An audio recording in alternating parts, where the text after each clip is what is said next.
Manca un quarto d'ora alle 13 quando a Siracusa arriva una tromba d'aria con la grandine. Un vento fortissimo, una bufera durata pochissimi minuti. Il maltempo era previsto, però in mattinata c'era il sole. Poi, nel giro di poco, è arrivato il temporale, cogliendo tutti di sorpresa.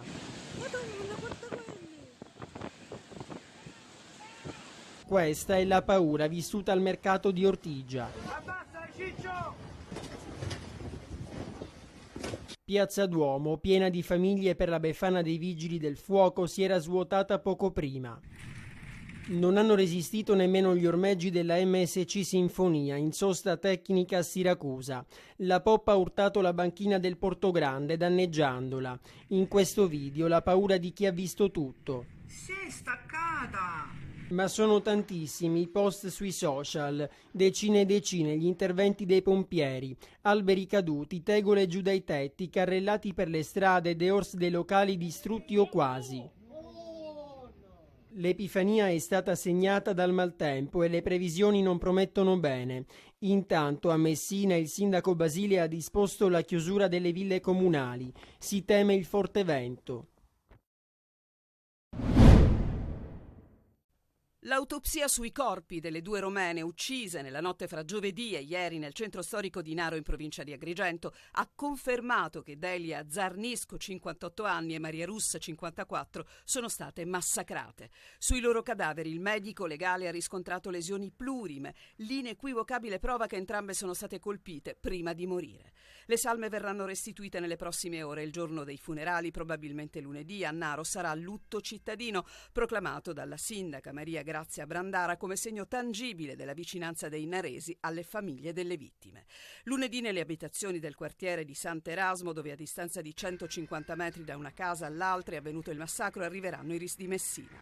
Il romeno 24enne, fermato per duplice omicidio e vilipendio di cadavere, si trova in carcere ad Agrigento. Il giovane si è avvalso della facoltà di non rispondere all'interrogatorio. Omar Edgar Nedekov era già noto perché nel recente passato era stato accusato di furto ai danni della ditta agricola del paese dove lavorava e di avere appiccato utilizzando gasolio un incendio ad una delle serre. Secondo la ricostruzione degli investigatori, giovedì sera a casa della 58enne Delia Zarniscu in via Da Vinci c'è stata una cena accompagnata da superalcolici. I commensali erano il 24enne romeno e un connazionale di 50 anni. Il giovane ubriaco avrebbe molestato sessualmente Delia Zarniscu che, respingendo le avanze, avrebbe buttato fuori dalla sua abitazione i due. Il più giovane si sarebbe diretto verso Vicola Venia, dove avrebbe bussato alla porta di Maria Russ, mentre il 50enne sarebbe andato a casa sua. Russ, senza paura, avrebbe aperto la porta al giovane. Il 24enne l'avrebbe, secondo l'accusa, uccisa a botte e poi bruciata utilizzando la poltrona che c'era nel salone di ingresso.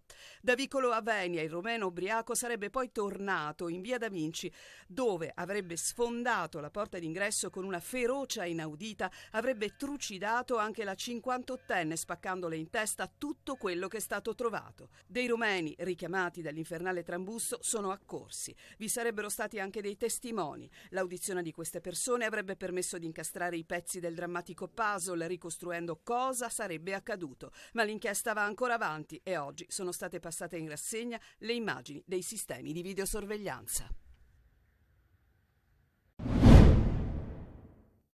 Quello di Piersanti Mattarella non è stato solo un omicidio di mafia, ma anche un omicidio politico. Parole dure, forti, sono quelle dell'ex presidente del Tribunale di Palermo e oggi sostituto procuratore generale in Cassazione Antonio Balsamo. Parole che arrivano sull'inchiesta riaperta dalla procura sull'omicidio dell'allora governatore della regione, ucciso 44 anni fa, a 54 anni, sotto la sua abitazione, sotto gli occhi della moglie Irma Chiazzese e dei figli Bernardo e Maria, mentre andava a messa nel giorno dell'Epifania. Sul luogo del delitto in cui venne assassinato il fratello dell'attuale Presidente della Repubblica, presenti le autorità civili e militari per la tradizionale deposizione delle corone in ricordo dell'allora governatore. Uomo delle istituzioni che nelle istituzioni intende finalmente affermare i principi dell'efficienza, dell'efficacia, dell'economicità e della indipendenza delle scelte dal condizionamento di una politica asfissiante e della malavita organizzata. Celebrare la memoria di Piersanti Mattarella, che ha combattuto la mafia attraverso scelte politiche e azioni di governo, ha detto il presidente della regione Renato Schifani, significa onorare ogni giorno l'impegno per l'affermazione della trasparenza, della legalità, dell'efficienza nella pubblica amministrazione. Ci deve essere un impegno per il cambiamento della Sicilia. Movimenti e associazioni di diversa ispirazione si sono radunati per marciare contro tutte le guerre e testimoniare insieme il proprio desiderio di pace per tutti i popoli martoriati dai conflitti. Anche Palermo dice no alla guerra con una grande manifestazione promossa dall'Arcidiocesi proprio nel giorno dell'Epifania. Per i cristiani è il ricordo di un bambino che attira da ogni dove, che attira uomini di altre culture, e credo che questo sia oggi anche il motivo della scelta della giornata. Vogliamo porre in modo molto forte questo segno. Noi siamo per i bambini sono la vita e non vogliamo che oggi si possa giustificare nessun atto di violenza, tantomeno una guerra, e le tante guerre che in questo momento sono accese nella casa comune. In particolare mi riferisco a quella della striscia di Gaza e a quella dell'Ucraina. L'appuntamento alle 16:30 in Piazza Verdi, davanti al Teatro Massimo, con il saluto dell'arcivescovo Corrado Lorefice. Subito dopo il corteo, con in testa uno striscione con la scritta "Pace in tutte le terre", ha marciato lungo le vie Cavour e Roma verso la chiesa di San Domenico, dove alle 18 è stata celebrata una liturgia per la pace nel mondo, per i profughi e per le vittime di ogni guerra. Tanti giovani e bambini che hanno partecipato, assieme ai rappresentanti della società civile e delle diverse comunità culturali presenti sul territorio, che ne esprimono le sofferenze ma anche la speranza di un futuro migliore. Vaccinatevi, vaccinatevi, vaccinatevi. Parola d'ordine: vaccinazione e naturalmente accorgimenti necessari per fronteggiare un'altra emergenza sanitaria. Frena il Covid, ma è l'influenza a picchiare duro, con oltre 1 milione di italiani a letto tra Natale e Capodanno. Un bollettino di guerra che annovera anche vittime giovani e senza patologie, caratteristica della H1N1 influenza suina, che nel 2009 nel mondo fece 250.000 morti. Quest'anno il virus dell'influenza è particolarmente virulento e anche contagioso, quindi molto diffusivo. Voglio sottolineare un concetto fondamentale, che è quello della vaccinazione, che riguarda i soggetti over 65 e i soggetti fragili. Ma come difendersi dall'influenza? La terapia ovviamente è una terapia sintomatica che si basa sull'utilizzo di antipiretici, antinfiammatori, del paracetamolo. L'antibiotico è inutile. Sono oltre 60 le farmacie a Catania e provincia dove è possibile effettuare la doppia immunizzazione al Covid e all'influenza, ma la campagna vaccinale non decolla. L'informazione c'è stata, naturalmente noi vediamo da un periodo drammatico come quello del Covid, dove l'obbligatorietà ha a volte creato incomprensione da parte della gente. Probabilmente ci può essere stato anche un effetto contrario a questa precedente attività che ha indotto le persone un po' ad allontanarsi da questa pratica. Il picco dell'influenza deve ancora arrivare ed in Sicilia, contrariamente al settentrione, dovrebbe registrarsi tra fine gennaio e inizio febbraio, praticamente i giorni di Sant'Agata. Ricorso ai privati per fronteggiare le emergenze e le carenze durante le feste nei periodi critici, un piano di 150 assunzioni, solo una parte di quelle totalmente previste, ma legato ai risultati economici dell'azienda, e tempo soltanto fino a giugno per risolvere tutte le criticità. Il comune di Palermo tenta di correre ai ripari nel disastro RAP, l'azienda della raccolta dei rifiuti che non riesce a tenere la città pulita. Ma nel farlo attacca i lavoratori che 48 ore fa hanno deciso la disdetta degli accordi sindacali siglati da qualche settimana, che prevedevano doppi turni e straordinari, sempre su base volontaria, con incentivi economici precisi. Il sindacato ha deciso di scendere dall'altalena e dice no alla colpevolizzazione dei dipendenti, che non possono essere obbligati agli straordinari, e si chiude a riccio chiedendo al comune di saldare 40 milioni di euro di arretrati all'azienda, e all'azienda chiede di procedere alle assunzioni senza più scuse. Ma dopo il tavolo tecnico di ieri il comune non ci sta e attacca la scelta. Da parte dell'amministrazione comunale, di concerto con il sindaco Roberto Lagalla, vi è una preliminare condivisione affinché RAP possa procedere in breve arco di tempo al reclutamento a tempo determinato, dice soltanto, di 150 unità tra autisti e operatori, sostiene l'assessore Alongi. In ogni caso, nel perdurare dello stato di emergenza in città, il tavolo ha autorizzato RAP a ricorrere ai privati. Ma userà il pugno duro il comune con i lavoratori e chiede all'azienda di procedere alle visite mediche per il personale fin qui dichiarato inidoneo al servizio delle proprie mansioni in strada. Di fatto è lotta agli imboscati.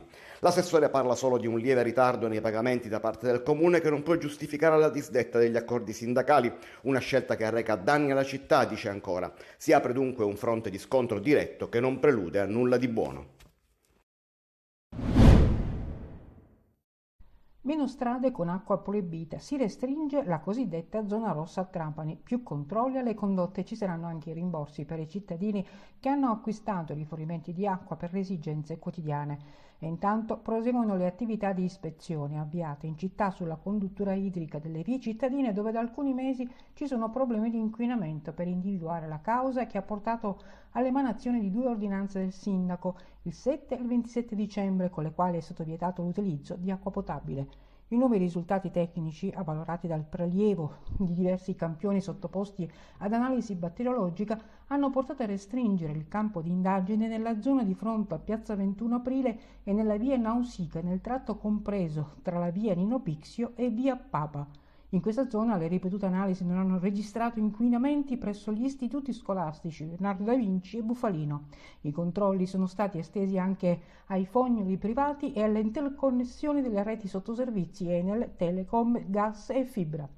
L'inquinamento dell'acqua potabile a Trapani così si riduce dopo che il sindaco Giacomo Tranchida ha emanato una nuova ordinanza con la quale apre nuovamente al consumo di acqua in molte strade interessate dai primi 2 provvedimenti di restrizione dell'utilizzo. Nonostante il servizio sostitutivo con le autobotti, il sindaco Tranchida ribadisce che in presenza di un eventuale autonomo e necessario approvvigionamento da parte dei cittadini, previa presentazione della relativa documentazione, l'amministrazione comunale riconoscerà i costi sostenuti con il rimborso delle spese o un pari sgravio sulle bollette idriche. I lavori di controllo e monitoraggio della rete idrica, assicura il primo cittadino, continueranno.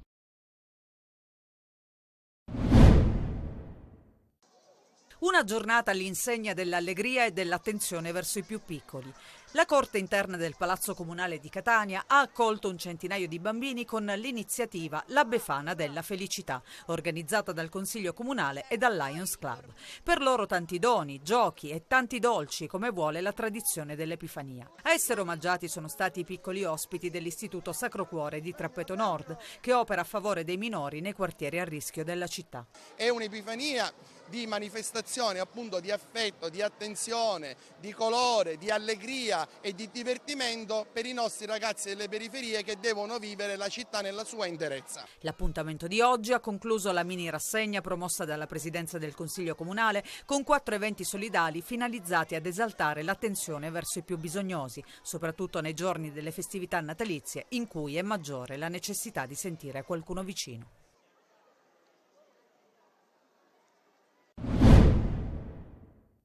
33 edizioni da prima nel 1989 non sentirle. Il presepe vivente di Agira è ormai un appuntamento fisso del Natale dopo aver varcato i confini locali per diventare una manifestazione di carattere nazionale inserita anche nelle kermesse di pregio della regione siciliana.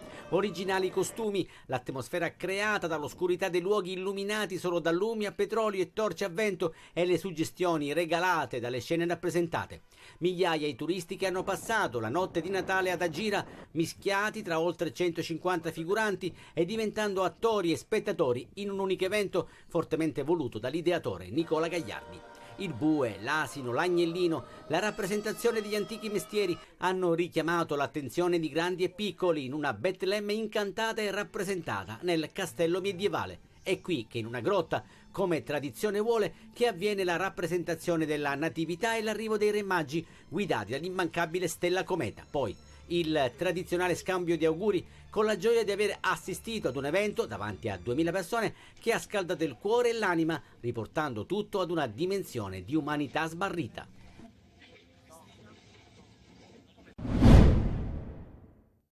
Concretezza, quella che Lucarelli chiede al Catania in vista della partita di Crotone. Esattamente ciò che è successo a Benevento nell'ultima del 2023, dove gli etnei, agevolati anche dalle nefandezze dei padroni di casa, con i campani ridotti in 9, hanno saputo trovare agevolmente la porta avversaria. Allo Scida, senza tifosi rossazzurri, sarà una partita delicata. I calabresi, reduci dalla sconfitta interna con l'Avellino, non attraversano un gran momento e sono privi di Tumminello squalificato.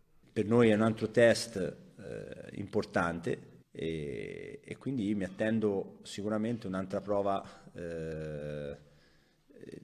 d'orgoglio della squadra. Celli e Costantino sono a disposizione. Lucarelli non dovrebbe rischiare i nuovi dall'inizio, tranne forse Welbeck, confermata la difesa 3. L'allenatore ribadisce quanto sia difficile trovare un giocatore da Catania. Database, abbiamo dei nomi, abbiamo Biondo, per dire ce n'è 1000, no? Ne individuiamo 1000, Biondo, tu ne rimane 600, occhi azzurri, rimane. Poi l'ultima parolina, da Catania, crolla 1/2, massimo 3 se siamo più fortunati. Un po' allenatore, un po' manager, con il rapporto con Grella già solido. Lucarelli in vista di Crotone del prosieguo del campionato si vede così. Ho sempre portato avanti, sempre cercato di essere un sarto che a secondo delle caratteristiche dei giocatori cerca di cucire un abito su misura e in maniera anche meticolosa. Avversario e classifica meritano massima concentrazione nel primo appuntamento del 2024, che segna anche l'avvio del girone di ritorno. Al Francoscoglio, ospite del Messina, c'è l'Audace Cerignola, ottava con 9 punti in più dei giallorossi e che sgomita per garantirsi un posto nei play-off dove la concorrenza è alta. La squadra di Modica ha chiuso l'andata con 4 risultati utili di fila, ma è in piena zona play-out e non può distrarsi, aspettando novità da un mercato che fin qui ha regalato soltanto il prestito secco dell'ala destra Marco Rosafio. La voglia di ritornare dove veramente sono stato bene era insomma la principale.